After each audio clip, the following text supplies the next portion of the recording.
მოგესალმებით. როგორც მოგხსენებათ, რამდენიმე დღის წინ განათლების მეცნიერების ახალგაზრდობის მინისტრის თანამდებობა დატოვა ბატონმა გიორგი ამელახვარმა. მე მას მადლობა გადავხადე გაწეული საქმიანობისთვის, ძალიან მნიშვნელოვანი საქმიანობისთვის, როგორც მოგხსენებათ, მან გადაწყვეტა კერძო სექტორში დაბრუნება და კიდევ ერთხელ მინდა ამას გადავხადო მადლობა ყველა საქმისთვის, რომელიც გაკეთდა ამ სამინისტროში. ისი მოღვაწეობის განმავლობაში მინდა წარმოგიდგინოთ განათლების მეცნიერების და ახალგაზრდობის მინისტრი, ახლა დანიშნული მინისტრი ბატონი ალექსანდრე წულაძე. მინდა გაგაცნოთ მისი ბიოგრაფია. განათლებით გახლავთ იურისტი ბატონი ალექსანდრე, მას დამთავრებული აქვს თბილისის სახელმწიფო უნივერსიტეტის იურიდიული ფაკულტეტი, ასევე მას აქვს დამთავრებული მაგისტრატურა რომის ლა-საპიენცას უნივერსიტეტში, არის თბილისის სახელმწიფო უნივერსიტეტის სამართლის დოქტორი. წლების მანძილზე ის ეწეოდა წარმატებულ აკადემიურ საქმიანობას, როგორც თბილისის სახელმწიფო უნივერსიტეტში, ასევე სხვადასხვა კერძო უნივერსიტეტში, მათ შორის იყო მკვლევარი კოლუმბიის უნივერსიტეტში, მაქს პლანკის საერთაშორისო კერძო და შედარებით სამართლის ინსტიტუტში, ჰამბურგში, გერმანიაში. ის სხვადასხვა წლებში ეწეოდა აქტიურ პროფესიულ საქმიანობას, მათ შორის იყო წარმატებული ადვოკატი კერძო სექტორში. გარდა ამისა, ის ეწეოდა აქტიურ საქმიანობას საჯარო სამსახურში, სხვადასხვა მიმართულებით, იყო იუსტიციის სამინისტროს საჯარო მოსამსახურე წლების მანძილზე, ასევე სასამართლო ხელისუფლებაში საქმიანობდა მრავალი წლის განმავლობაში. იყო იუსტიციის უმაღლესი საბჭოს საერთაშორისო დეპარტამენტის ხელმძღვანელი და ბოლო წლების იყო უზენაეს სასამართლოს მოსამართლე, არჩეული იქნა თანამდებობაზე თავის დროზე საქართველოს პარლამენტის მიერ და უკანასკნელი წლების განმავლობაში ის საქმიანობას აგრძელებდა განსწორებით განათლების, მეცნიერებისა და ახალგაზრდობის სამინისტროში. ეკავა სხვადასხვა თანამდებობა, მათ შორის ხარისხის განვითარების ეროვნული ცენტრის დირექტორის თანამდებობა, მინისტრის პირველი მოადგილის თანამდებობა და მოხარული ვარ, რომ ის დღეიდან გააგრძელებს საქმიანობას მინისტრის პოზიციაზე. ბატონი ალექსანდრე არის ძალიან კვალიფიციური, ერუდირებული ადამიანი, გამოცდილი ადამიანი და შესაბამისად პირადად მე და მთლიანად გუნდმა მივიჩნიეთ, რომ ის იქნებოდა საუკეთესო კანდიდატი ამ თანამდებობისთვის. წარმატებები მინდა უსურვო ბატონ ალექსანდრეს და ვთხოვ მას სწორედ ესე თქვით. მოგესალმებით. პირველ რიგში მადლობა მინდა გადაუხადო საქართველოს პრემიერ-მინისტრს და მთელს გუნდს გამოცხადებული ნდობისთვის. ჩემთვის უდიდესი პატივი და პასუხისმგებლობაა ვიყო თქვენი გუნდის წევრი და თანამებრძოლი. ასევე ძალიან დიდი მადლობა მინდა გადაუხადო ბატონ გიორგი ამელახვარს მისი საქმიანობისათვის, ყველა იმ რეფორმისთვის, რომელსაც მან ხელი მოკიდა. იმედი მაქვს, რომ ჩვენ კვლავ წარმატებით გავაგრძელებთ ამ რეფორმების განხორციელებას. მოგეხსენებათ, განათლება ქმნის ქვეყნის მომავალს და მე მჯერა, რომ ჩვენი თავდადებით, შრომით და პასუხისმგებლობით და ასევე სწორი სვლით შევძლეთ უზრუნველყოთ საქართველოს უკეთესი მომავალი. მადლობა. მადლობა. მე მზად ვარ პასუხო პოლიტიკურ შეკითხვებს, თუ არის ასეთი ინტერესი ან შეკითხვებს სხვა თემებთან დაკავშირებით. ბატონ პრემიერ-მინისტრო ნინო არღვლიანი, ტელეკომპანია იმედი. პირველი მინდა გითხოთ ანტიკორუფციული ბიუროს გადაწყვეტილებასთან დაკავშირებით. თქვენ მოისმინეთ ალბათ ოპონენტების განცხადებები, პირველი რომ ხელისუფლება შეეშინდა საერთაშორისო გამოხმაურებების და მეორე რომ თქვენი მოწოდების შემდეგ დადასტურდა, რომ ბიურო არ არის დამოუკიდებელი. რეალურად რა იყო ამ გადაწყვეტილების საფუძველი?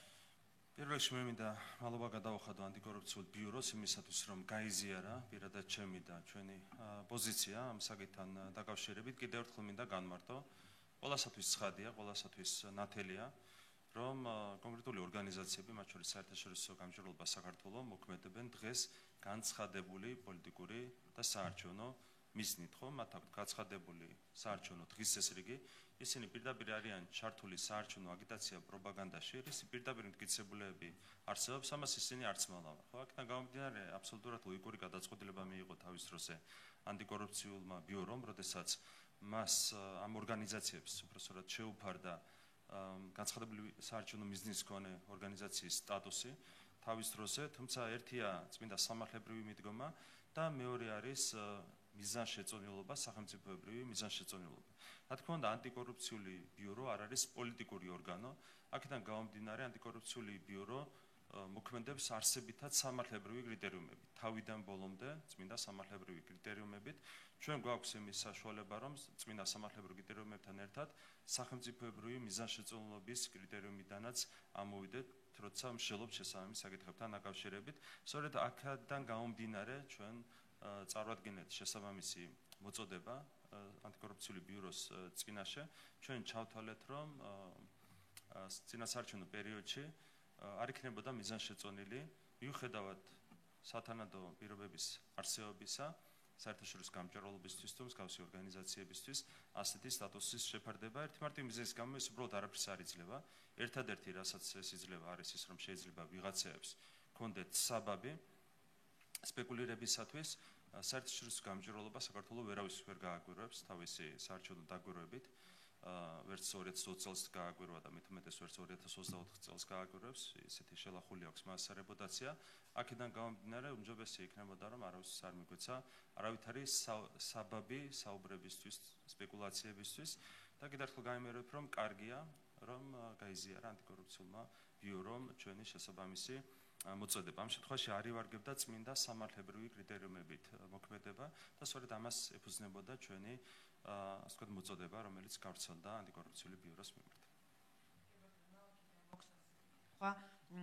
მიხაილ როთის განცხადება, არ ვიცი ნახეთ თუ არა, ის მიმართავს საზღვარგარეთმოყოლ საქართველოს მოქალაქეებს და დახმარების ხელს უწვდის აღრიცხვასთან დაკავშირებით და მოუწოდებს მეტი აქტიურობისკენ არჩევნებზე.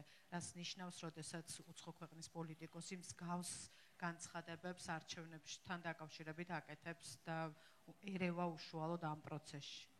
სამართლებრივი თვალსაზრისით ეს არის, რა თქმა უნდა, უხეში დარღვევა, საარჩევნო პრინციპების უხეში დარღვევა. ეს არის ჩვენი კონსტიტუციური პრინციპების უბადმცემლობა, იმიტომ რომ არ შეიძლება უცხოელი ერეოდეს ასეთი ფორმით, პირდაპირ და უხეში ფორმით საარჩევნო პროცესებში. პრაქტიკული თვალსაზრისით ამას ვერ ექნება ვერავითარი ეფექტი. პირიქით, მიხაილ როთი მოგეხსენებათ არის ძალიან დიდი საჩუქარი მართველი გუნდისთვის. ისი რეპუტაციიდან გამომდინარე, რაც უფრო მეტად იაქტიურებს მიხაილ როთი რადიკალური ოპოზიციის სასარგებლოდ, მით უფრო დაბალ შედეგს მიიღებს რადიკალური ოპოზიცია. კიდევ მოქვს ასეთი კითხვა, კეთილსინდისიერების ინდექსთან დაკავშირებით საქართველოს რამდენიმე ნაბიჯით დაწინაურდა, მათ შორის არის სასამართლო, ადმინისტრაციული გამჭვირვალობა და ასე შემდეგ. რა არის ძირითადი მაჩვენებლები, რაზეც ჩვენს გვაქვს უშუალოდ წინსვლა? რეალურად ეს არის მხოლოდ ერთ-ერთი ინდექსი, სადაც ფიქსირდება საქართველოს წინსვლა. 2012 წლიდან მოყოლებული და მათ შორის ბოლო წლების განმავლობაში არ არსებობს არც ერთი სფერო, არ არსებობს არც ერთი სექტორი, სადაც ქვეყანამ არ განიცადა პროგრესი. იქნება ეს ეკონომიკური საკითხების, იქნება მართლობის საკითხები, დემოკრატიის საკითხები თუ ასე შემდეგ. ყველა მიმართულებით ქვეყანას აქვს პროგრესი, რაც აისახება ხოლმე შესაბამისი ობიექტური საერთაშორისო ორგანიზაციების მიერ მომზადებულ ინდექსებში, რეიტინგებში. ეს არის აბსოლუტურად ლოგიკური. ამას მე მგონი საზოგადოების ძალიან დიდი ნაწილიც ხედავს. ყველა მიმართულებით იქნება ეს დემოკრატია, ეკონომიკა, სოციალური საკითხები თუ ასე შემდეგ.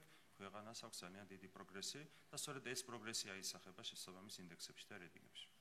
კი ბატონო, ბოლო კითხვას დავსვავ, ბატონ პრემიერო, თქვენ ალბათ უსმინეთ საქართველოს პრეზიდენტს და მის გამოსვლებს გერმანიაში, მათ შორის შეხვედრებს.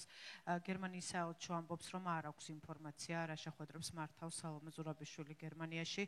უნდა ველოდოთ თუ არა, რომ საქართველოს კონსტიტუციის დარღვევის შემდეგ შესაძლოა გერმანიის კონსტიტუციის დარღვევა დაფიქსირდეს ზურაბიშვილთან მიმართებაში. რეალურად გერმანელებს აქვთ კაცრი მიდგომა ამ საკითხებთან დაკავშირებით. გერმანიაში იგრძალება უცხო ქვეყნის წარმომადგენლების აგიტაციის ჩატარება და როგორც ჩანს, პასუხისმგებლობა აერიდა თავიდან, ამ შემთხვევაში გერმანულმა მხარემ, რაც უკვე კარგია პრინციპში, თუმცა კიდევ ერთხელ უნდა შევახსენოთ ყველას, რომ თავად გერმანელებს საკუთარი სამართლებრივი აქტებით აქვთ აკრძალული, შეზღუდული შესაბამისი საგანგებო თანხმობის გარეშე იმის დაშვება, რომ ვიღაცამ გერმანიის ტერიტორიაზე ჩაატაროს საარჩევნო აგიტაცია. ის ფაქტი, რომ ამ შემთხვევაში სალომე ზურაბიშვილი თანხმობის გარეშე ატარებდა საარჩევნო აგიტაციას ქვეყნის ფარგლებს გარეთ, თავისთავად ნიშნავს გერმანული კანონმდებლობის უბადმცემლობას, თუმცა ამასაც ვერავითარი პრაქტიკული ეფექტი ვერ ექნება. ერთსაც კითხავთ, პრეზიდენტმა არ მოაწერა ხელი ოჯახური ღირებულებებისა და არასრულწლოვანთა დაცვის შესახებ კანონს, პარალელურად ჩვენ ვნახეთ ოლაფ შოლცის განცხადება ამ კანონთან დაკავშირებით. ვიცით, რომ პროცედურულად ახლა პარლამენტის თავმჯდომარე მოაწერს, როგორ ფიქრობთ, რა ტიპის გადაწყვეტილებაა ეს სალომე ზურაბიშვილის მხრიდან და რა სიტყვით თავად ევროპელი პოლიტიკოსის განცხადებაც? სალომე ზურაბიშვილი დადგა ფსევდოლიბერალური პროპაგანდის მხარეს, რაც არავის უგვირს, ის მთლიანად არის მიერთებული იმ პოლიტიკურ ძალას, რომელსაც პირდაპირ უკავშირდება ფსევდოლიბერალური პროპაგანდა. ხო, ეს არის რადიკალური ოპოზიცია, ეს არის კოლექტიური ნაციონალური მოძრაობა. აქედან გამომდინარე ის ფაქტი, რომ სალომე ზურაბიშვილი დადგა არა ტრადიციული ფასეულობების დაცვის მხარეს, არა ოჯახური ფასეულობების დაცვის მხარეს, არა არასრულწლოვანთა ინტერესების დაცვის მხარეს, არამედ დადგა სწორედ ფსევდოლიბერალური პროპაგანდის მხარეს. ეს კიდევ ერთხელ მეტყველებს იმაზე, თუ რა პოლიტიკური არჩევანი გააკეთა ამ ადამიანმა და რა ძალების მიერ არის მართული სალომე ზურაბიშვილი. თავიორი ნანა გოგატაძე, პრინციპში ყველა შეკითხვა უკვე დასვა, რაც მაინტერესებდა ჩემმა კოლეგამ, უბრალოდ ანტიკორუფციული ბიუროს გადაწყვეტილებასთან დაკავშირებით ჩაგეკითხებით. ხათუნა ლაგაზიძეს ჰქონდა ცოტა ხნის წინ ბრიფინგი და მან თქვა, რომ ამ გადაწყვეტილების მიუხედავად სამართლებრივი დავა მაინც გაგრძელდება. რას ნიშნავს ეს ყველაფერი თავად ხათუნა ლაგაზიძის მხრიდან? ეს აბსურდია, ესე ვიტყოდი პირველ რიგში. ხათუნა ლაგაზიძის პირდაპირ აქვს განცხადებული ყველას თვალწინ საარჩევნო მიზანი.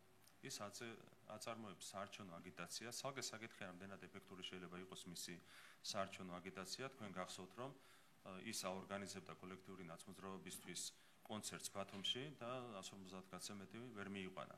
მაგრამ ამას ნაკლები მნიშვნელობა აქვს, ამ პრაქტიკული თვალსაზრისით რა ეფექტი აქვს ხათუნა ლაგაზიძის და მისი ორგანიზაციის აგიტაცია პროპაგანდას, ამას ნაკლები მნიშვნელობა აქვს.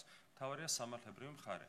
თავარი არის ის, რომ ორგანიზაციას აქვს განცხადებული საარჩევნო მიზანი, ადამიანს აქვს განცხადებული საარჩევნო მიზანი და ახლა ამბობს, რომ არ უნდა ამის სამართლებრივად აღიარება. ეს არის აბსურდი. თუმცა კიდევ ერთხელ მოვუწოდებ მე ანტიკორუფციული ბიუროს ამ შემთხვევაში, სხვა შემთხვევებში, გამომდინარე იქიდან, რომ ვერც ლაგაზიძეს, ვერც საერთაშორისო გამჭირვალობას, ვერც რომელიმე სხვა ორგანიზაციას განცხადებული საარჩევნო მიზნის მიუხედავად ვერ ექნება ვერავითარი ეფექტი რეპუტაციული ზიანიდან გამომდინარე არჩევნების შედეგებზე.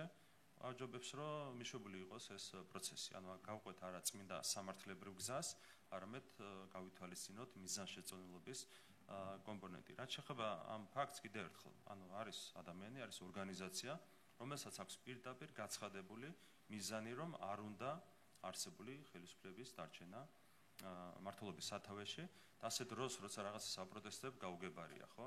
არ შეიძლება რაღაც ასეთი გაჟეჟილი მიდგომა შეინარჩუნო.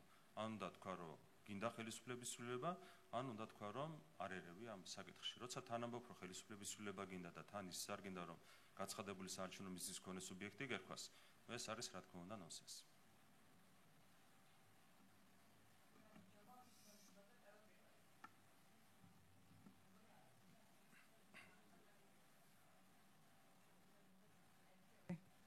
გამარჯობა. რუსუდან დუმაძე, ტევ პირველი. ბატონო ირაკლი, ადასტურებთ თუ არა ინფორმაციას, რომ შეერთებულ შტატებში თქვენ გქონდათ მცდელობა შეხვედროდით არა მხოლოდ ბაიდენის ადმინისტრაციის მაღალ ჩინოსნებს, არამედ ასევე საუბარი გქონოდათ დონალდ ტრამპთან ან რესპუბლიკური პარტიიდან რომელიმე წარმომადგენელთან. ასეთი, ანუ იქ საუბარი იყო მხოლოდ გაეროს ფორმატში შეხვედრებზე. ყველა დანარჩენ შეხვედრასთან დაკავშირებით, მცდელობასთან დაკავშირებით საუბარი არის სრული სიცრუე.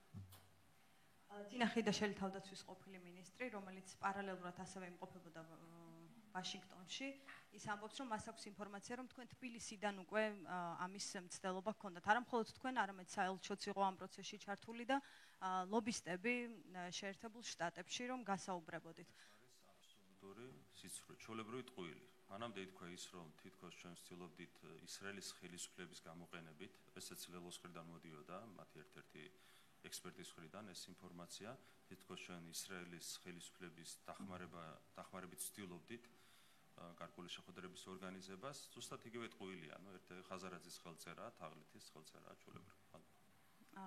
და რატომ არ გქონდათ მცდელობა გამომდინარე იქიდან, რომ შეერთებული შტატებიდან არა მხოლოდ კრიტიკა მოდის ახლა ხელისუფლების მისამართით, არამედ ასევე არის საუბარი სანქციებზე, შემუშავებულია ივანიშვილის დასანქცირების შესახებ პაკეტი. არ ვიცი რატომ არის სურვეთ რომ რომელიმეს გასაუბრებოდით თუნდაც. მარტივი პასუხი გვაქვს ამასთან დაკავშირებით. ჩვენ ვართ კონცენტრირებული არჩევნებზე. ამერიკაში სტარდება არჩევნები.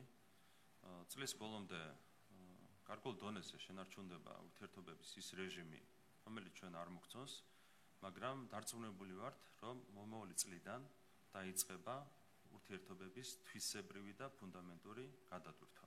მას შემდეგ რაც დასრულდება არჩევნები, როგორც ერთი ისე მეორე ქვეყანაში და მას შემდეგ რაც განსაკუთრებით დასრულდება ომი უკრაინაში. იქაც ძალიან დიდი იმედი გვაქვს და ეს არის ჩვენი ასე ვთქვათ ლოგიკაზე და გარკვეული ინფორმაციას დაფუძნებული იმედი, რომ მომავალ წელს პირველივე ნახევარში უკრაინაში ომი დასრულდება და ამის შემდეგ ბევრად უფრო მარტივი იქნება ურთიერთობების გადატვირთვა. აქედან გამომდინარე ურთიერთობებს გავააქტიურებთ თვისებრივად სწორედ მომავალ წლის დასაწყისიდან. ფიქრობ თუ არა რომ ურთიერთობა დააზიანა არა ომმა, არამედ თქვენმა პოლიტიკამ, რის გამოც ბაიდენის ადმინისტრაციამ არ მიგიწვიათ სადელზე, სადაც მეგობრებს და პარტნიორებს ეპატიჟებიან და არა მტრებს. ანუ თქვენი პოლიტიკის წილი რამდენია ამ გაფუჭებულ ურთიერთობებში? ეხლა კიდევ ერთხელ გაიმეორებ, რაც შეეხება ვახშამს თუ ხელის ჩამორთმევაც არ ყოფილა თურმე როგორც გაირკვა, ვახშამი ყოფილა. რაც შეეხება იქ მონაწილეობას. იქ იყო მიწვეული პრაქტიკულად ყველა დელეგაცია. ნუ რამდენი ქვეყანაც არის გაეროში, იცით ხო, 200 ქვეყანაა დაახლოებით გაწევრიანებული. ამ 200 ქვეყნიდან რამდენია ავტორიტარული, მათ შორის კონსტიტუციურად გაფორმებული ავტოკრატიით? არის დაახლოებით 9-ვარი, ხო? 9-ვარი არის თვითაღიარებული ავტოკრატია ან სხვებისგან აღიარებული ავტოკრატია.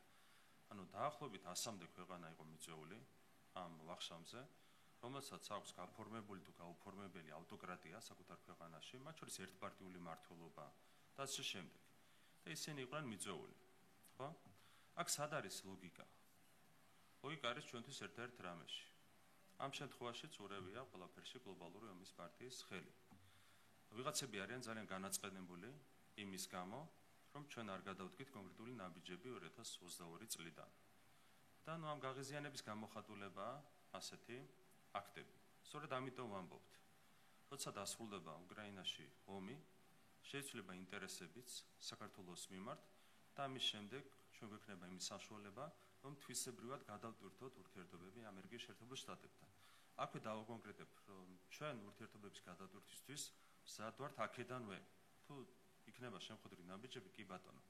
მაგრამ ჩვენ ამის იმედი არ გვაქვს წლის ბოლომდე, თუმცა კიდევ ერთხელ გაიმეორებ, რომ მომავალ წლის დასაწყისიდან ჩვენ ვართ დარწმუნებული, რომ მას შემდეგ რაც გადაივლის ერთი არჩევნები, მეორე არჩევნები, მას შემდეგ რაც დასრულდება ომი უკრაინაში, ურთიერთობები გადაიტვირთება თვისებრივად საქართველოსა და ამერიკის შეერთებულ შტატებს შორის. რა გაძლევს ამის გარანტიას, რომ საპრეზიდენტო არჩევნები, რომელიც ჩვენ დავდავლაგდეთ ვის რა ინტერესი აქვს, ანუ ტრამპი თქვენკენ არის, ანუ ტრამპთან ურთიერთობა გამოვხდით? მე ხარ მისაუბრია მაინც ქართულ-ამერიკული ურთიერთობები როგორ გაჯანსაღდება საპრეზიდენტო არჩევნების ჩვენ დავდავლაგდეთ ყველასთან, მათ შორის გლობალურ ომის პარტიასთანაც, მას შემდეგ რაც შეიძლება ინტერესები. როგორ დაალაგებთ? ინტერესები არის დროებითი. გლობალურ ომის პარტიას ინტერესები არის დროებითი.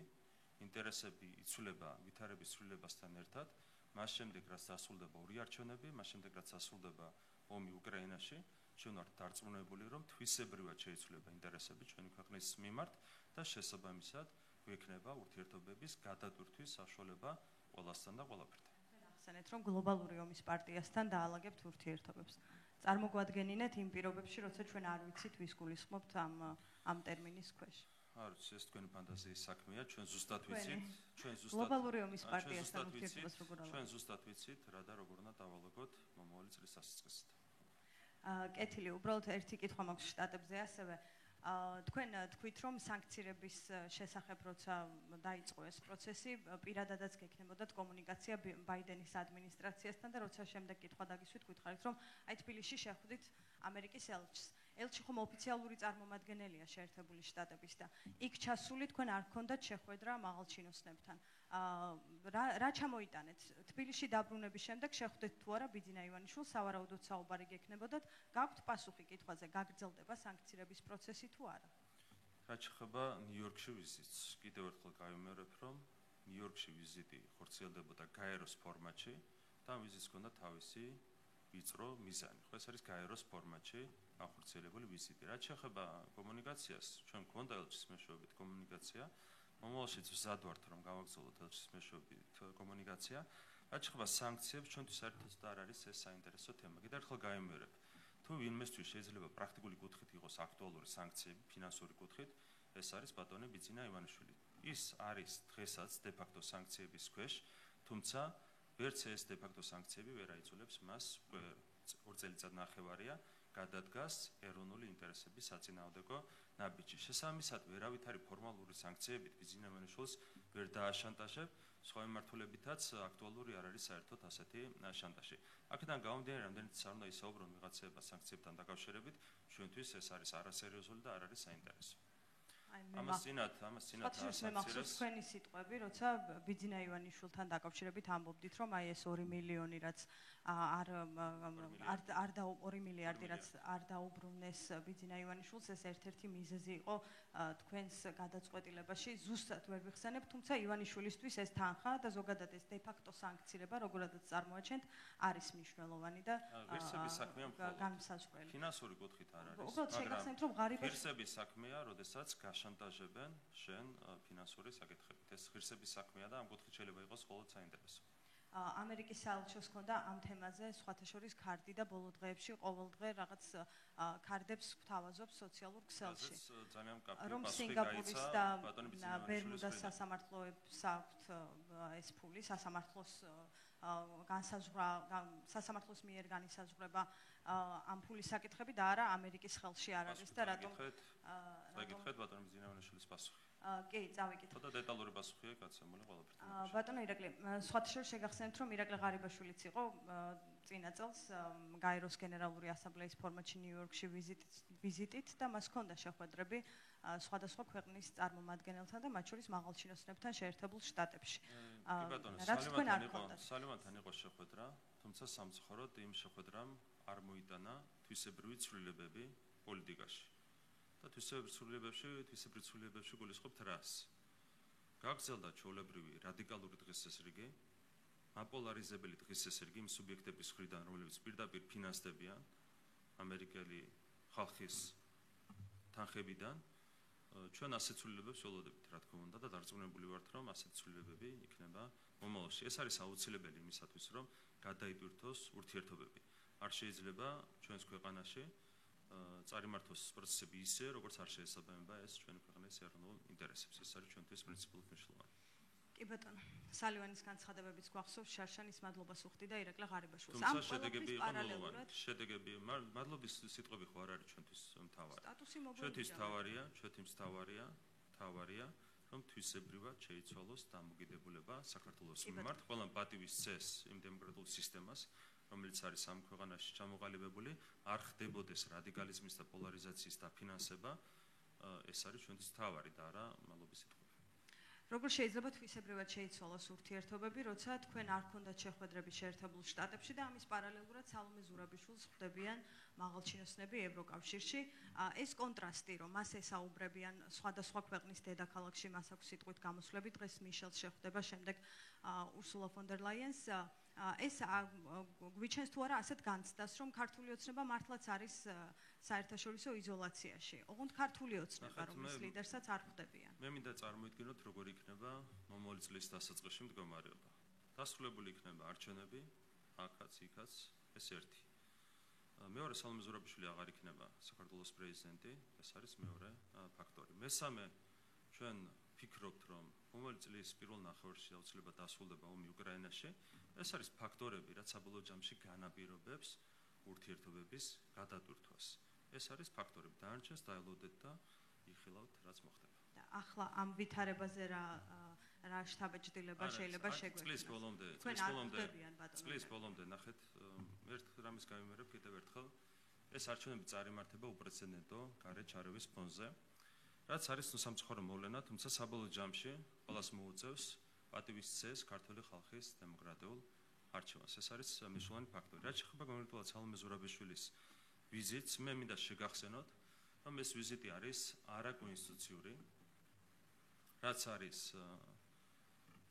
მკაფიო სამართლებრივი მოცემულობა და ასე დროს, როდესაც კონკრეტული პოლიტიკური ლიდერები ევროპაში ხდებიან სალომე ზურაბიშვილს, ამით ისინი გამოხატავენ უხეშ უპატივცემულობას საქართველოს კონსტიტუციური წესრიგის მიმართ.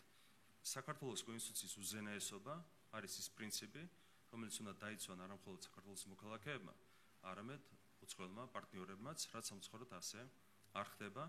ეს მეტყველებს გარკვეულ ღირებულებით პრობლემებზე, რომელიც სხვადასხვა მიმართულებით შეიმჩნევა კონკრეტულ ქვეყნებში. ღირებულებით პრობლემა აქვს შარლ მიშელს Ursula von der Leyen, როდესაც პატივს არცემ ქვეყნის კონსტიტუციას, კანდიდატი ქვეყნის კონსტიტუციას, ეს არის, რა თქმა უნდა, ამ ქვეყნის კონსტიტუციის უზენაესობის მიმართ უპატივცემულობის გამოხატულება. თქვენ დაკავთ პერსონალურამდე ეს ყველაფერი, მე გეუბნებით გარკვეულ ინსტიტუციურ კრიზისთან დაკავშირებით. და ანტიკორუფციულ ბიუროზე ერთი კითხვა მაქვს. კანონით ეს ბიურო დამოუკიდებელია, ბიუროს ხელმძღვანელი დამოუკიდებლად იღებს გადაწყვეტილებას და დღეს აღმოჩნდა ასე, რომ დამოუკიდებელი უწყების დამოუკიდებელმა პირმა პრემიერ-მინისტრის მითითებით მიიღო გადაწყვეტილება, რომელიც იქამდე გამყარებული იყო სასამართლოს მიერ. რატომ ჩაერიეთ ბიუროს გადაწყვეტილებაში? ეს გადაწყვეტილება რამდენიმე დღით ადრე ახალი ამბავი არ არის, მაგრამ ბოლოს, როდესაც ევროსაბჭოს საპარლამენტო ასამბლეამ ახსენა და ხაზი გაუსვა არჩევნების ლეგიტიმურობასთან დაკავშირებით ეს მსგავსი ტერმინი გამოიყენა, ის აღმოჩნდა თუ არა თქვენთვის საკმარისი, რამაც მიგაღებინათ ეს გადაწყვეტილება. რო ყოფილიყო დამოკიდებული მთავრობაზე ანტიკორუფციული ბიურო, ამ შემთხვევაში წინასწარ შეთანხმდებოდა ეს საკითხი და იმ მოწოდებას, რასაც ვავრცელებდი მოგვიანებით, მე პირადად გაუზიარებდი ანტიკორუფციულ ბიუროს. კიდევ ერთხელ გაიმეორებ, ანტიკორუფციული ბიურო მოქმედებს წმინდა სამართლებრივი კრიტერიუმებით. და სწორედ იმის გამო, რომ არის დამოუკიდებელი ორგანო, მას არ აქვს უფლება, უпростоრად არ აქვს ასეთი მოწოდება, რომ იმოქმედოს სახელმწიფოებრივი მიზანშეწონილობის კრიტერიუმითაც დამატებით, ხო? ანუ პედანტურად უნდა გაყვეს სამართლებრივ პრინციპებს. რაც ერთგვარი პრობლემური მოვლენაა. სწორედ ამიტომ ჩვენ გვაქვს საშუალება, რომ მივანიშნოთ ანტიკორუფციულ ბიუროს ასეთი ინტერესების დაცვის საჭიროებას, რაც გავაკეთეთ და საბოლოო ჯამში ანტიკორუფციულმა ბიურომ, მადლობა კიდევ ერთხელ ბიუროს და ბიუროს ხელმძღვანელ სამისათვის, ანტიკორუფციულმა ბიურომ გვერდზე გადადო წმინდა სამართლებრივი მიდგომა და გაითვალისწინა მიზანშეწონილობის მხარეც. ეს არის ნორმალური მოვლენა. რო ყოფილიყო დამოუკიდებელი, დავსხდებოდით ერთად და თავიდანვე მივაწვდით იმ მოსაზრებას, რომელიც შემდეგ საჯაროდ გავავრცელებთ. ხო, ძალიან მარტივად არის აქ საქმე. რაც შეეხება არჩევნების არალეგიტიმურობას, ამ ტერმინს ატრიალებენ მთლიან პერიოდის განმავლობაში. მე მინდა შეგახსენოთ, რომ ეს ტერმინი არ იყო გამოყენებული, უბრალოდ მინიშნება იყო, ანუ საზოგადოების ნდობა არჩევნების დემოკრატიის. ნახეთ, 3 კვირა არის დაახლოებით დარჩენილი არჩევნებამდე, ხო? ცოტა მეტი. 3 კვირაზე ცოტა მეტი არის დარჩენილი არჩევნებამდე. საარჩევნო პროცესი წარიმართება უპრეცედენტოდ 7 გარემოში. ყველას აქვს აგიტაციის ჩატარების საშუალება, ყველანაირი ფორმით, გინდა საზოგადოებას ესაუბრე, გინდა ბილბორდი გამოფინე, გინდა რეკლამა განათავსე, ყველა საშუალებით არის აბსოლუტურად თავისუფალი კონკრეტული არჩევნები, რომელსაც ხინჯი არ აქვს. ვერავითარ ინფორმაციას ვერ ავრცელებენ ადმინისტრაციულ რესურსებთან, მოსყიდვასთან და ამ შემდეგ დაკავშირებით. ნახე, ერთ-ერთი დასკვნა, რაღაც 3 ფაქტზე იყო საუბარი, კონკრეტული მიმართულებით, 3-ვე იყო აბსურდი, სისულელე. შეგვიძლია საითაოდ გავარჩიოთ ნებისმიერი დასკვნა, მაგრამ ზოგადად ხო ყველა ხედავთ, რომ საარჩევნო გარემო არის ოპტიმალური დღეს ქვეყანაში. ანუ არავითარი საბაბიც კი არ არსებობს იმისათვის, რომ ვიღაცა ისაუბროს არალეგიტიმურ არჩევნებზე. ასეთ პირობებში ვიღაცები მაინც რო ახსენებენ ამ ტერმინს, ეს ყველაფერი მიანიშნებს რაზე, რომ წინასწარ არიან შეგუებული რადიკალური ოპოზიცია და მათი მფარველები, რომ შანსი არ აქვს უბრალოდ ამ არჩევნებში. ჩვენ დღეს გვაქვს 60% დაახლოებით რეიტინგი. შესაბამისად რადიკალურ ოპოზიციას აქვს ამაზე ორჯერ და კიდევ უფრო ნაკლები. ეს არის დღევანდელი მოცემულობა და ასეთ ანტიკორუფციულ ბიუროზე რომ გამოიყენა საპარლამენტო ასამბლეამ, ეს გახდა თქო მიზეზი ამას კი. ჯერ საპარლამენტო ასამბლეას რაც შეეხება, ეს იყო ერთპიროვნული განცხადება იმის გამო, რომ ხარი არ დაუჭირეს სხვა კოლეგებმა ამ განცხადებას, შესაბამის პირს მოუწია ერთპიროვნულად ამ განცხადების გავრცელება, აქედან გამომდინარე მას ფონებრივი ვერავითარი ფასი ვერ ექნება. დღეს საუბარი არალეგიტიმურ არჩევნებზე არის პირდაპირ მინიშნება იმაზე, რომ ვიღაცას აპრიორი არ სურს შეეგუოს რადიკალური ოპოზიციის მარცხს. კიდევ ერთხელ გაგიმეორებ, ჩვენი რეიტინგი დღეს არის დაახლოებით 60%. ამიტომ ნერვიულობენ. ხო ხედავთ, გუშინ ჩაატარა ახალმა თავისი გენერალური ყრილობა 1500-ის კამი დააწყვეს და ისიც კი ვერ შეავსეს. რა იმაზე ლაპარაკობენ არჩევნების მოგებაზე, ხო აბსურდია. ამიტომ აქცენტი გადააქვთ არჩევნების ლეგიტიმაციას და ამ შემდეგ. ბოლო კითხვას დაგისვამთ, ახალი წესდების მიხედვით პარტიის საპატიო თავმჯდომარემ უნდა წარადგინოს პრემიერობის კანდიდატი. თქვენ თუ გქონდათ ამაზე საუბარი არჩევნების შემდეგ, იქნებით თუ არა ისევ თქვენ პრემიერობის კანდიდატი თუ რაიმე ცვლილება შეიძლება აქ შევიდეთ? არ ნერვიულობთ ინფორმაციას გეკითხებით? არა, ნერვიულობთ, მაგრამ ნინერვიულობთ. მადლობა. იქნებით თუ არა ამაზე გაქვთ რაიმე ინფორმაცია? თქვენ არ ინერვიულობთ? საუბარი ქონია. გადაწყვეტილებას ნახეთ, გადაწყვეტილებას იღებს პოლიცსაბჭო და პირველ რიგში რა თქმა უნდა პარტიის საპატიო თავმჯდომარე, როცა გადაწყვეტილება მიიღება, იქ აიგებთ ყველაფერს. გამომდინარე იქიდან, რომ ჩვენ პატივი უნდა ვცეთ პროცედურებს, რომლებიც არის გაწერილი პარტიის წესდებით, ასეთ კითხვებზე ჩვენ პასუხს რა თქმა უნდა ვერ გაგცემთ, მაგრამ ყველაფერი იქნება ისე, რომ თქვენ არ გექნებათ, უბრალოდ გექნებათ ნერვიულობის საფუძველი. საზღვარგარეთ ყოფი ადამიანის საქართველოს მოქალაქეების მხრიდან ხმის მიცემის საკითხთან დაკავშირებით, იმიტომ რომ ბოლო პერიოდის განმავლობაში სწორედ ამ თემასთან დაკავშირებით არაერთი კრიტიკული განცხადება მოვისმინეთ, მათ შორის ოპოზიციის მხრიდან, რომ ხდება ხელი შეშლა იგივე საარჩევნო უბნების შექმნის საკითხთან დაკავშირებითაც ვისმენთ კრიტიკულ განცხადებებს და ნუ აი იგივე მიხაილ როთის განცხადებაც მათ შორის ამის გამოძახილია, რომ გართულებულია, ძალიან რთულია ზოგადად ემიგრანტებისთვის ხმის მიცემის საკითხი. როგორ უპასუხებთ აი ამ კრიტიკას, რომელიც ისმის ამ მიმართულებით? ფაქტობრივი მოცემულობა არის ასეთი. რაც არის საერთაშორისო პრაქტიკა, იმ პრაქტიკას მიყვება ჩვენი კანონმდებლობაც. ეს არის ის, რომ ყველა დიპლომატიურ წარმომადგენლობაში არის უზრუნველყოფილი საარჩევნო უბნის გახსნა. რეგისტრაცია არის აბსოლუტურად თავისუფალი, ყოველგვარი დაბრკოლების გარეშე არის შესაძლებელი საკონსულო რეგისტრაციის გავლა, საარჩევნო რეგისტრაციის გავლა. იმის და მიხედვით თუ რამდენი ადამიანი გაივლის საარჩევნო რეგისტრაციას, იხსნება უბნები, ზოგიერთ დიპლომატიურ წარმომადგენლობაში შეიძლება გაიხსნას ერთზე მეტი უბანი, შეიძლება იყოს 2, 3, 4 უბანიც კი, ყველაფერი წარიმართება საარჩევნო პრინციპების დაცვით და არსებული საერთაშორისო პრაქტიკის შესაბამისად. ყველაფერი დანარჩენი არის წმინდა წყლის სპეკულაციები, ამაზე შემიძლია მთელი პასუხისმგებლობით გესაუბროთ. კიდევ ერთ კითხვასაც დაგისვამთ, ეს ეხება სანქციების ნაწილს, წაღან თქვენი საუბრეთ, თუმცა ამ შემთხვევაში კითხავთ ერთ-ერთი ამერიკული გამოცემა ჰილში გამოქვეყნდა იან კელისა და ბუშის ინსტიტუტის აღმასრულებელი დირექტორის დევიდ კრამერის ავტორობით სტატია, სახელწოდებით, რომ ქართული დემოკრატიის გადასარჩენად ბაიდენმა უნდა დაუწესოს სანქციები ქვეყნის ოლიგარქებს, ოდანო საუბარია იმაზე, რომ ეს მანამდე დაწესებული ეს სავიზო შეზღუდვები არ არის საკმარისი, ვინაიდან მათ შორის არ მოხდა ბიძინა ივანიშვილიო. ზოგადად როგორ აფასებთ მსგავსი ტიპის, ასე ვთქვათ, მოწოდებებს, შეფასებებს, ანუ რა რისი მანიშნებელია? ახლა კელი და კრამერი ვინც არიან, ყველამ ძალიან კარგად იცის საქართველოში, მათ ასეთ მოწოდებებს არავითარი ფასი არ აქვს, ისინი არიან ჩვეულებრივი გარე ექსპერტები, ეგრეთ წოდებული გარე ექსპერტები და პერიოდულად აკეთებინებენ ასეთ განცხადებებს. ეს არის რაღაცა შანტაჟის ერთგვარი ფორმა, ასეთ შანტაჟს ვერავითარი ეფექტი ვერ ექნება ჩვენს ხელისუფლებაზე. ხელისუფლება მომავალშიც ყოველგვარი შანტაჟის მიუხედავად გადაწყვეტილებას მიიღებს მხოლოდ საქართველოს ეროვნული ინტერესების შესაბამისად. მოგესალმებით, გელა ბოჩიკაშვილი, რადიო თავისუფლება. მეც პრინციპში არ ვაპირებდი, მაგრამ სანქციების საკითხზეც ვიკითხავ.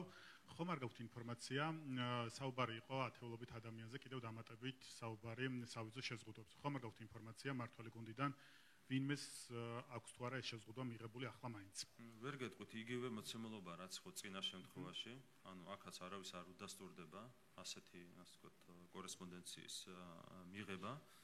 ამრიო ხანაშვილი, მამუკა მდინარაძე, კახაკალაძე გავრცელდა ეს სახელები და გვარი. აქედან ზოგიერთი არის ისეთი, ვისაც ვიზა არ აქვს, მოქმედი ვიზა და შესაბამისად ვერ მიუვიდოდა ვერავითარი ინფორმაცია. არიან ვიღაცები, ვისაც აქვს დეპუტატები, მაგალითად, ვისაც აქვს მოქმედი ვიზები, მაგრამ არც ერთს არ მისვლია ასეთი ინფორმაცია. ამიტომ დღემდე ვართ გაურკვევლობაში, თუმცა ეს არ არის საინტერესო, ესეც არის შანტაჟის ერთგვარი ფორმა, რაც უბრალოდ მიუღებელია, რა თქმა უნდა, შეურაცხყოფს ჩვენს სახელმწიფოს ძალიან უხეში ფორმით. მათ შორის მე მინდა შეგახსენოთ, არის შინაგან საქმეთა სამინისტროს ორი თანამშრომელი, ხელმძღვანელის მოადგილე, დეპარტამენტის უფროსის მოადგილე, რომლებსაც აქვთ ნაბრძოლი 2008 წლის აგვისტოს ომში. ომი აქვთ გამოვლილი ამ ადამიანებს. და ასეთ ადამიანებს ასანქცირებენ ყოველგვარი მტკიცებულების გარეშე. თან სანქცია არის თავის შინაარსით ისეთი, რომელიც უთანაბრდება სისხლის სამართლის სასჯელს. შენ პრაქტიკულად სამოქალაქო კიდევ კარგი იცავს ქართული სახელმწიფო ამ ადამიანების ინტერესებს, თორემ წარმოიდგინეთ თქვენ თლიანად რომ ამოგიღონ სამოქალაქო ბრუნვიდან, რომ შეგიზღუდონ ყოველგვარი წვდომა საბანკო ტრანზაქციებზე, ხო? ეს ერთგვარი ჭყალებში აპოკალიფტური სანქციაა, ხო, რაც ბავშვობაში მახსოვს, რომ ასეთი რაღაცები არის, ასეთი, ასე ვთქვათ, წინასწარმეტყველება არსებობდა და ვერ ვიგებდი რა შეიძლება ეს ნიშნავდეს, ხო, რომ დაგიწესებენ რაღაცა თუ არ მიიღებ გარკვეულ ნიშანს, ამ შემთხვევაში ვერც ვერაფერს ვერ იყიდი, ვერც ვერაფერს ვერ გაყიდი, სულ მაინტერესებდა ფიზიკურად ეს როგორ შეიძლება მოხდეს. და არის ამის ერთგვარი იმიტაცია, რაც მოხდა ამ ორი პოლიციელის შემთხვევაში, დაუპირეს სამოქალაქო ბრუნვიდან თლიანად ამოღება, უბრალოდ სახელმწიფომ შეძლო მათი ინტერესების თვისებრივად დაცვა, მაგრამ ესენი კიდევ ერთხელ გაიმეორებ, არიან ადამიანები, რომლებიც 28 წლის ომში იბრძოდნენ და არავით არ მტკიცებული, მიუხედავად იმისა, რომ სისხლის სამართლის სასჯელის ტოლფასი სანქცია შეუფარდეს, არავით არ მტკიცებულება არ არსებობს ამასთან დაკავშირებით.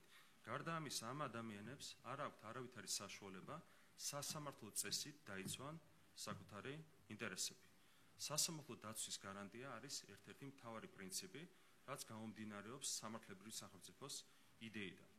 ანუ არის სასჯელის ტოლფასის სანქცია, შენ ვერ იცავ სასამართლო წესით თავს, სად არიან აქ არასამთავრობო ორგანიზაციები, რომლებსაც თავი მოაქვთ, რომ არიან ადამიანის უფლებების დამცველები ამ ქვეყანაში. და პლუს ამას ემატება ის, რომ არის ორი ადამიანი, რომელიც იბრძოდა 2008 წლის აგვისტოს ომში. და ამ ადამიანებს ყოველგვარი მტკიცებულების გარეშე ვისანქცირებს ჩვენ კონკრეტული ქვეყნის ხელისუფლება. ეს არის შეურაცხყოფელი, რა თქმა უნდა, ამ სახელმწიფოსთვის და ამ სახელმწიფოს თითოეული პატრიოტი მოქალაქისთვის. ეს არის ჩვენი პოზიცია ამასთან დაკავშირებით. ეს არის შანტაჟის მცდელობა, რასაც ვერავითარი ეფექტი ვერ ექნება. ეს ორი ადამიანი დასაჯეს რის გამო? რეალურად, ხო? აქაც საუბრობთ ჩვენ არა ამერიკულ ინსტიტუტებზე, არამედ გლობალურ ომის პარტიაზე. ვიღაცას უნდოდა ამ ქვეყანაში რევოლუციის მოწყობა, ამ ადამიანებმა მათ შორის სხვა პოლიციელებთან ერთად აღკვეთეს რევოლუცია ამ ქვეყანაში და ამ გაღიზიანების გამოხატულებაა ის, რომ 2008 წელს ომგამოვლილი ორი ადამიანი დაგვისანქცირეს. ეს არის ქართული სახელმწიფოს შეურაცხყოფა, რასაც ჩვენ ყოველთვის პასუხს გავცემთ ხოლმე. რამდენიმე კითხვა მაქვს და ვეცდები რომ ყველა დავსვათ თან გავითვალისწინო კოლეგების ინტერესებიც. მინისტრის გადადგომაზე მინდა კითხოთ, განათლების მინისტრი, დღეს ახალი მინისტრი წარადგინეთ. არჩევნებამდე ერთი თვით ადრე, როცა მინისტრი ტოვებს თანამდებობას, აი რაზე შეიძლება მიანიშნებდეს ეს და კითხვა მაქვს ასეთი აქვე ჩაგეკითხებით. ილიას სახელმწიფო უნივერსიტეტის ავტორიზაციის საკითხიც იყო იმ დღეებში, ზუსტად როცა მინისტრმა მიიღო გადადგომის გადაწყვეტილება. უკავშირდება თუ არა ილიას უნივერსიტეტის ავტორიზაციის საკითხს ეს გადაწყვეტილება, მინისტრის თანამდებობის დატოვება და არჩევნებამდე ერთი თვით ადრე, ანუ როცა ერთი თვის თავზე შესაძლებელი არის ისე და ძალიან თქვენახევრის თავზე ახალი მინისტრთა კაბინეტი შეიქმნას, რატო შეიძლება ტოვებდეს თანამდებობას? რაც შეეხება ილიას უნივერსიტეტის ავტორიზაციას, აქ ქარიშხალია პატარა ჩიქაში. რაც შეეხება თვითონ გიორგი ამალახვერის გადაწყვეტილებას, აქ დასაბუთება იყო შემდეგი. ნუ ერთი მას სურდა ზოგადად კერძო სექტორში დაბრუნება, ეს პირადად მე მასთან ძალიან ახლო, ასე ვთქვათ, პიროვნული ურთიერთობა მაქვს, მესაუბრებოდა ამ სურვილთან დაკავშირებით. და საბოლოო ჯამში რაც შეეხება თარიღს. თარიღთან დაკავშირებით შემდეგი ლოგიკით იყო მისგან დასაბუთებული ეს გადაწყვეტილება. ჩვენ მოგეხსენებათ მუშაობთ საარჩევნო პროგრამაზე. და ეს პროგრამა უნდა განხორციელდეს შემდეგი 4 წლის განმავლობაში. აქედან გამომდინარე, მისი ლოგიკა ეს იყო და ნუ ჩვენ საბოლოო ჯამში გავიზიარეთ, რომ სასურველია უკვე ამ ეტაპზევე პროგრამის მომზადებაში ჩართული იყოს ის ადამიანი, რომელიც შემდეგ პასუხისმგებელი იქნება ამ პროგრამის აღსრულებაზე. აქედან გამომდინარე, ლოგიკური იყო ის, რომ მინისტრმა თანამდებობა დატოვა წინა საარჩევნო პერიოდში და არა არჩევნების შემდეგ. ანუ მან მისცა საშუალება ახალ მინისტრს, რომ თავადაც მონაწილეობა მიიღო ახალი პროგრამის შემუშავებაში, რომელიც ფართოდ მოიცავს განათლების საკითხებს. ილიას უნივერსიტეტი ახსენეთ თქვენ და ხომ არ გსურთ რამის დამატება? არ უკავშირდება ანუ მისი გადადგომა? არა, შოშა. კი ბატონო. კიდევ ერთი კითხვა მაქვს. თქვენ იგივე წარმოდგენა გაქვთ ამერიკის ელჩზე, ხო? ხო არ შეგწულიათ ბოლო ბრიფინგის შემდეგ? პიროვნულად მე მას ძალიან დიდ პატივს ვცემ და ვაფასებ მის პრაგმატულ და რაციონალურ დამოკიდებულებას. სამწუხაროდ მას არ აქვს იმის საშუალება, რომ ამ ეტაპზე რაიმე თვისებრივად შეცვალოს, მაგრამ სწორედ მასთან ერთად, სწორედ მისი ჩართულობით, მათ შორის მისი პიროვნული თვისებებიდან გამომდინარე, ჩვენ დარწმუნებული ვართ, რომ მომავალი წლიდან შევძლებთ ურთიერთობების თვისებრივად გადატვირთვას. აი თქვენ როცა მსგავსი შინაარსის განცხადება გააკეთეთ წინა ბრიფინგზე, მეორე იმ დღეს ჰქონდათ მე მგონი შეხვედრა თუ მეორე დღეს და შემდეგ ისაუბრა დანიგანმაც მედიასთან და ასე დაახასიათა მთავრობასთან დაკავშირებით ასეთი კომენტარი ჰქონდა. საქართველოს ხელისუფლების ბოლოდროინდელი ანტიდემოკრატიული მოქმედებები, აშშ-სა და დასავლეთის მიმართ დეზინფორმაცია, ანუ პირდაპირ საუბრობს, ანუ თქვენ ამბობთ, რომ თავშეკავებულია, აი რაგანას ხო? მარტო ახსნავს მაგას. წლის ბოლომდე იქნება რა თქმა უნდა წნეხი და ეს წნეხი უკავშირდება კონკრეტულ ინტერესებს, როგორც კი შეიცვლება ინტერესები და ეს მოხდება მომავალი წლიდან, ამის შემდეგ უკვე ელჩექნება იმის საშუალება, რომ თავიდან ბოლომდე გადაერთოს ურთიერთობების გადატვირთვას. გუშინ გამოქვეყნდა პირველად ეს რეესტრი, სადაც არასამთავრობო ორგანიზაციები გამოჩნდნენ, რომლებიც აკმაყოფილებდნენ ამ კრიტერიუმს და საკუთარი სურვილით გადაწყვეტეს რეგისტრაცია. თქვენ მუდმივად სახელმწიფო გუნდის წარმომადგენლები, მათ შორის პარლამენტი, ყველა იმეორებთ, რომ თავარი ამოსავალი წერტილი არის გამჭვირვალობა. კულტურის მინისტრმა რამდენიმე დღის წინ დატოვა თანამდებობა თია წულუკიანს გულისხმობს 3 წელი გავიდა 3 წელიწად ნახევარი და კულტურის სამინისტროს არ აქვს ვებგვერდი. არსებობს პრემიერ-მინისტრის დადგენილება, ჯერ კიდევ ბიძინა ივანიშვილი იყო პრემიერ-მინისტრი, როცა გამოსცა დადგენილება, რომელშიც წერია, რომ ყველა უწყება, სახელმწიფო უწყება ვალდებულია პროაქტიულად გამოაქვეყნოს ყველა ინფორმაცია, რომელსაც იღებს სამინისტრო საკუთარ ონლაინ პლატფორმაზე. არ აქვს კულტურის სამინისტროს საერთოდ ვებგვერდი 3 წელიწად ნახევარია. ვერ გეტყვით რა არის მიზეზი? არიცით? არა. პირველად გიგამის შესახებ. არიცით რომ კულტურის სამინისტრო არ ვიცოდი. თუმცა ნუ ვებგვერდი თუ არ არის შეიქმნება მის პირობას გაძლევ. 3 წელიწად ნახევარია. მე არ ვიცი, ახლა დღეებში დაინიშნება როგორც მოიხსენებათ ქალბატონი თია ზოლოგიანი გადაინაცვლებს პარლამენტში და საპარლამენტო საქმიანობით იქნება დაგავებული შემდეგი წლების განმავლობაში. შესაბამისად, ახალ დღეებში დაინიშნება ახალი მინისტრი ამ სფეროში. ვისაუბრებთ ყველა თემაზე, ნუ ვებგვერდის შექმნა არის ყველაზე მარტივი საკითხი. დადგენილებები რო არ გვხვდება არც ეს. შეიძლება დადგენილებებსაც გამოვხსნებთ. კი ბატონო, ვეცდებ კიდევ პატარა კითხოს კიდევ დაგისვამთ. თქვენ გქონდათ იყავით საზღვარგარეთ მიულინებით და დაბრუნდით თუ არა ისევ დაიწყეთ საუბარი გლობალური ომის პარტიაზე და მასთან ურთიერთობის დაალაგებაზე არჩევნების შემდეგ. თქვენ გარდა ვინმე ფლობს თუ არა გლობალური, ანუ გულისხმობ საქართველოს ხო? ვინ ფლობს? პირაცაუბრებში ყველა საუბრობს ამ თემებზე. აბსოლუტურად ყველა. მათ შორის ის ადამიანებიც, ის უცხოელი, ასე ვთქვათ, კოლეგები, რომლებიც დაპირისპირებული არიან ამ ადამიანებთან, ისინიც ვინც არ არიან დაპირისპირებული, ეს ინფორმაცია ყველას აქვს. კი ბატონო, და ნამდვილად ბოლო კითხვა. თქვენ 17 სექტემბერს გქონდათ მე მგონი წინა ბრიფინგი, სადაც მე გესწრებოდით და კითხვა დაგისვით გამოძიებასთან დაკავშირებით. პოლიციელების წინააღმდეგ გამოძიება თუ იყო დაწყებული აქციების დაშლაზე და მითხარით, რომ სპეციალურ უწყებას მიმართ და პასუხი დაგიბრუნდება. სიმართლე რო გითხრათ, მათ წინ ვერ წავიწიეთ, ხო, ანუ მე საჯარო ინფორმაცია გამოვთხოვე და 10 დღე გავიდა 17 სექტემბრიდან. მინდა რომ ინფორმირებული იყო და დაველოდები კი ბატონო, შემდეგ სლომაზე გაქნები. კი არის ჩოგახსენებს.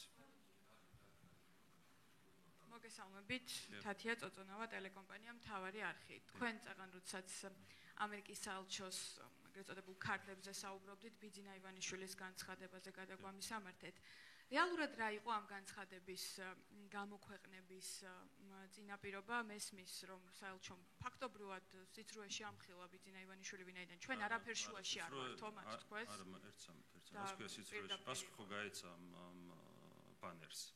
იყო ორწინადადებიანი ბანერი, რასაც გაეცა დეტალური პასუხი. მათ შორის სიცრუე იყო თვითონ ამ ბანერზე განთავსებული, რატომღაც საელჩო შეიყვანეს შესტომაში. თქვენ ვერ ნახავთ ვერც ერთ განცხადებას, რაც იყო მოცემული ბატონი ბიძინა ივანიშვილის პასუხშიც, სადაც ჩვენ ვამბობთ, რომ კრედიტ სუისის თანხები დაკავებული აქვს ამერიკის შეერთებულ შტატებს ან ევროკავშირს. მაშინაც კი, როდესაც ევროპარლამენტის რეზოლუცია გამოიყენა საბაბად კრედიტ სუისმა იმისათვის რომ თანხები არ გადმოერიცხა, მაშინაც კი არ გვითქვამს ჩვენ, რომ ამერიკის შეერთებული შტატები და ევროკავშირი აკავებს ამ თანხებს. სიცრუე სწორედ ის იყო, რაც ეწერა ამ ბანერზე. რატო დაიწერა ეს ტყუილი? რატო ეუბნებიან არასწორ ამბავს ქართულ ხალხს, ხო, როგორც იქვე ბანერზე ეწერა. რომ განგვიმარტოთ ვინ. ჩვენ ვამბობდით, რომ არის გლობალური ომის პარტია, რომელიც ზემოქმედებას ახდენს ასეთ პროცესებზე. არც ერთხელ არ გვითქვამს, არც ერთხელ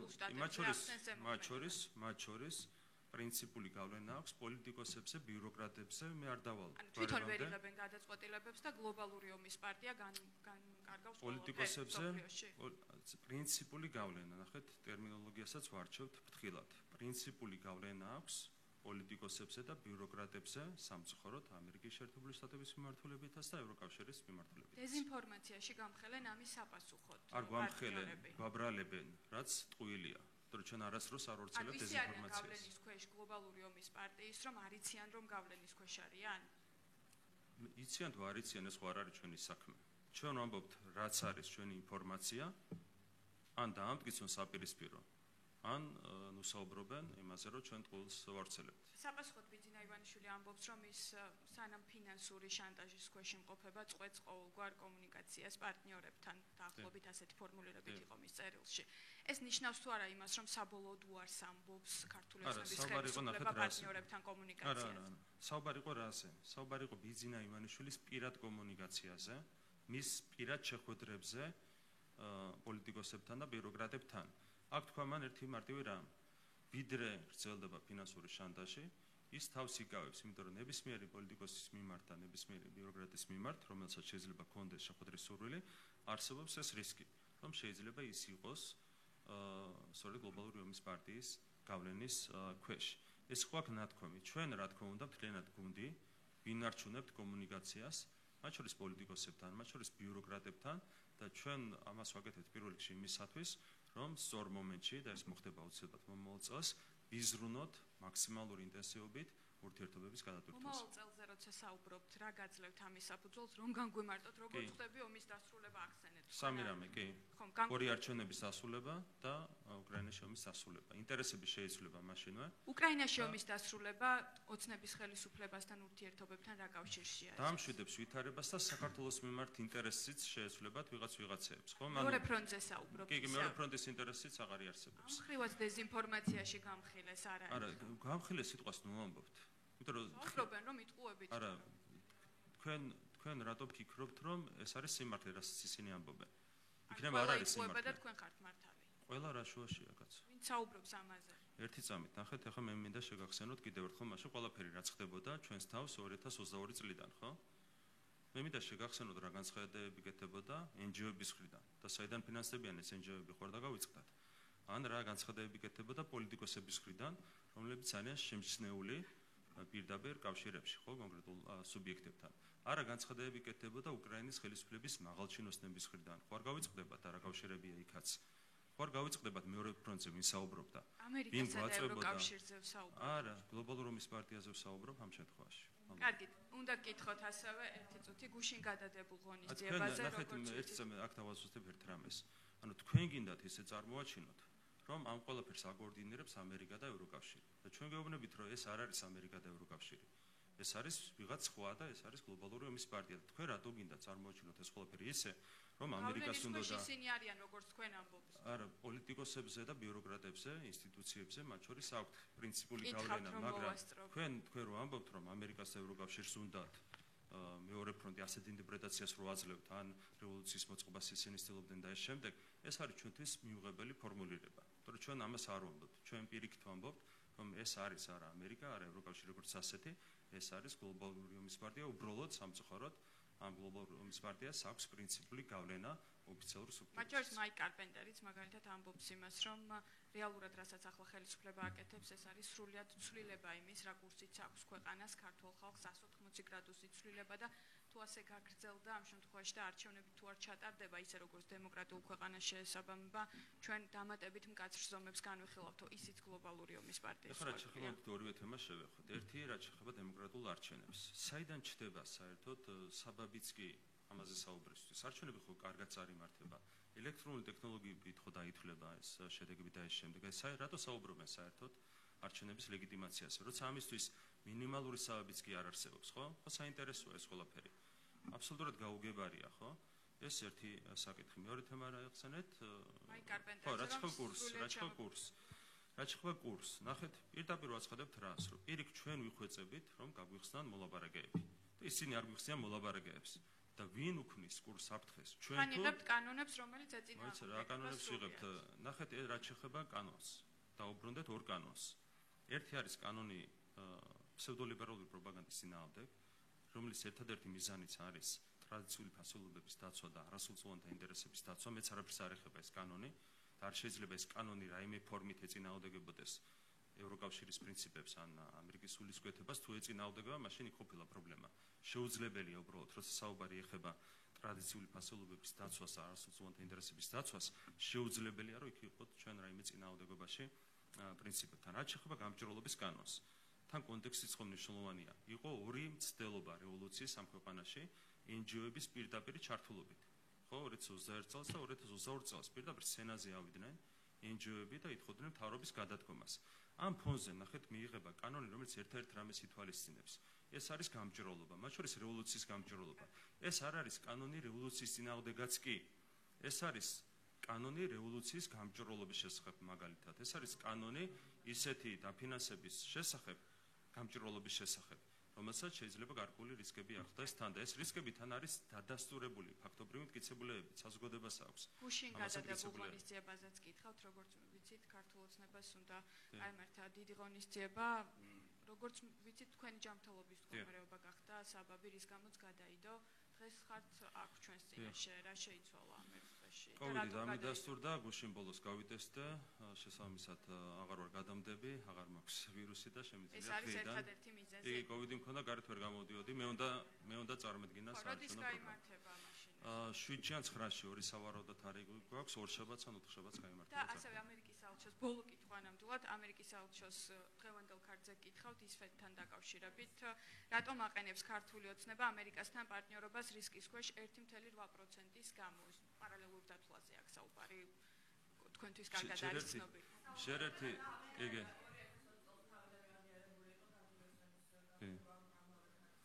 ჯერერთი 1.8% არის 35,000-ზე მეტი ხმა. ნახეთ, მანიპულაცია არ შეიძლება საელჩოს ბანერზე იყოს მოცემული. როცა ამბობ, რომ 1.8% რა მოხდა, ნახეთ მაშინ რა გაკეთდა. ანუ ისვედი რას ამბობდა. 1.8% თან მაშინ 1.8 არ იყო.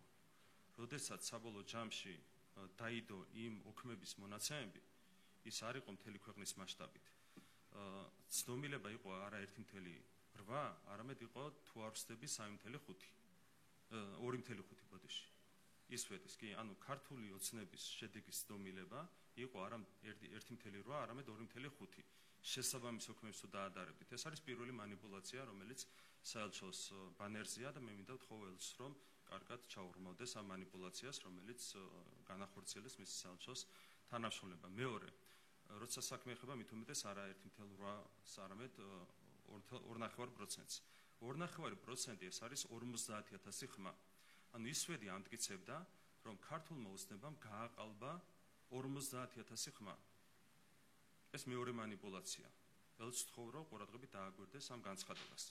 ჯერთი არა 1.8, არამედ 2.5 და მეორე არა 2.5 როგორც ასეთი, არამედ ისვედი ჩვენ გვაბრალებდა და საზოგადოებას ატყუებდა, რომ ქართულმა ოცნებამ გააყალბა 50,000 ხმა.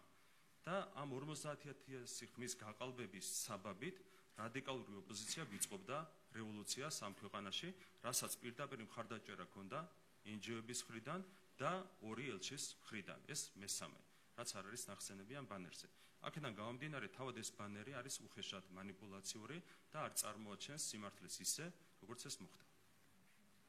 მოგესალმებით, ტელეკომპანია პოსტები, ნუცა კოროშინაძე. კანონმდებლობით განსაზღვრულია, რომ პოლიტიკური რეკლამის ფინანსები უნდა იყოს საჯარო, თუმცა ამის მიუხედავად ლელოს ფინანსები ამ დრომდე არ გაუსაჯაროებია. რა არის თქვენი აზრით ამის მიზეზი? შავი ფული ტრიალებს საარჩევნო პროცესში, მათ შორის ლელოც ხარჯავს შავ ფულს, მათ შორის TV პირველსაც აფინანსებს შავი ფული, თვეში 240,000 ლარი იყო, ხა შეიძლება გაუზარდეს წინა საარჩევნო პერიოდში. რა თქმა უნდა, შავი ფული როცა ტრიალებს, მისი დეკლარირება ადვილი არ არის და ეს არის მიზეზი, რატომაც ისინი თავს არიდებენ რეალური ხარჯების დეკლარირებას.